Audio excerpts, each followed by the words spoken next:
Brian Lake can't help but wonder how many goals Josh Kennedy would have kicked if he'd been born 20 years earlier. Kennedy will almost certainly become West Coast's greatest goal kicker today when he runs onto the MCG to face Carlton.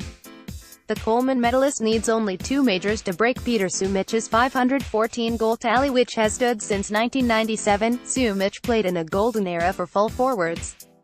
He kicked more than 100 goals in 1991 and played at a time when Tony Lockett, Jason Dunstall, Tony Modra and Gary Ablett topped the ton.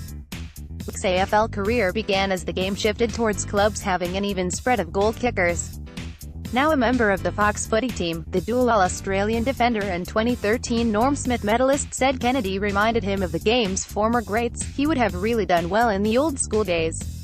Lake said, yes, he can get on his bike and do 100 meters or 150 meters leads, but his little short ones hurt you.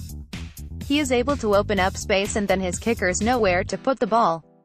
He turns around to push off his opponent, gets it on a lead of 10 meters and marks it on the chest. That's impossible for a defender to stop. I stood Tony Lockett when he played for Port Melbourne in 2002 and he was the same. He didn't lead much more than 15 meters but he just knew when to hold back and when to go. He has 2 Coleman medals to his name.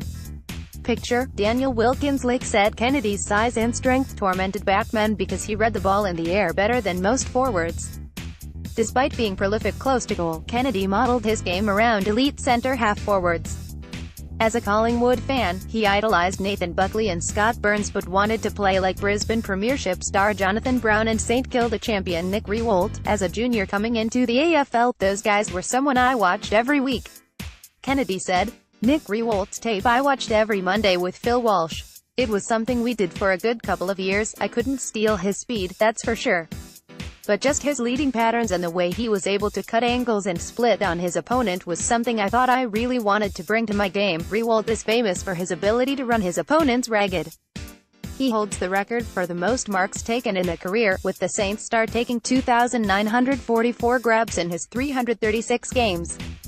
Kennedy uses his fitness in a different way and rotations aren't part of his footballing method. In 2015, Kennedy played 13 consecutive games without spending time on the interchange bench. He also spent every second of the final series on the field. The next season, Kennedy went to the bench for a rest in only 8 of his 23 matches.